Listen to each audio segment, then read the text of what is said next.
বিগত যারা দায়িত্বে ছিলেন বিগত কমিটি তো কখনো কি বৈষম্যের শিকার হয়েছেন? আপনি বলছিলেন যে একজন দুজনকে আসলে টার্গেট করে বা একজন দুজনকে আসলে পাঠানো না, পুরো টিমকে পাঠানো। সেই জায়গায় আমরা দেখেছি অনেকে ভালো পারফরমেন্স করেও তারা আসলে বাদ পড়েছেন বিদেশে যাওয়ার ক্ষেত্রে, পয়েন্ট করে দেশের টুর্নামেন্টগুলোতে। সেই জায়গায় আপনি কি কখনো বৈষম্যের শিকার হয়েছেন কিনা? হ্যাঁ হ্যাঁ, বৈষম্যের শিকার একটা প্লেয়ারকে বৈষম্যের শিকার হইতে হবে আমাদের দেশের মতো জায়গায়, এটাই স্বাভাবিক। সেটা শুধু শুটিং না, সেটা সকল গেমসের সকল প্লেয়ারদের ক্ষেত্রেই হয়।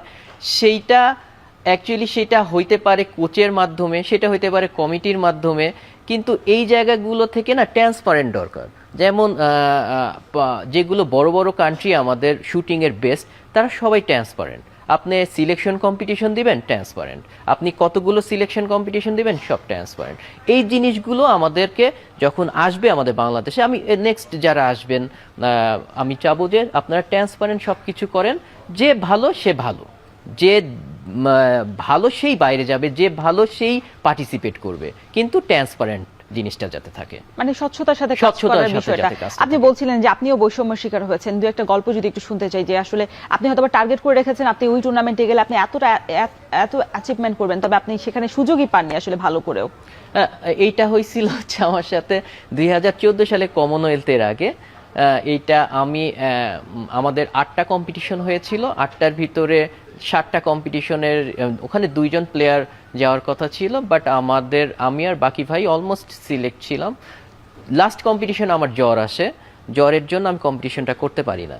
তো এইটা নিয়ে অনেক নাটক হয় এবং লাস্ট পর্যন্ত গিয়ে আমি আর যেতে পারিনি।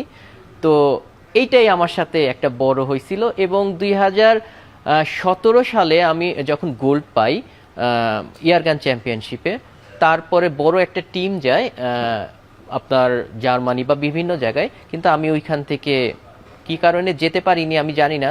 এবং ওইখান থেকে আমার 10 মিটার আস্তে আস্তে আস্তে আস্তে আমাকে 10 মিটারে রাখা হয় না, কিন্তু আমি লাস্ট 2024-এর যে ইটা হয়েছে সেখানেও আমার 10 মিটার এবং 50 মিটার আমার বোথ মেডেল।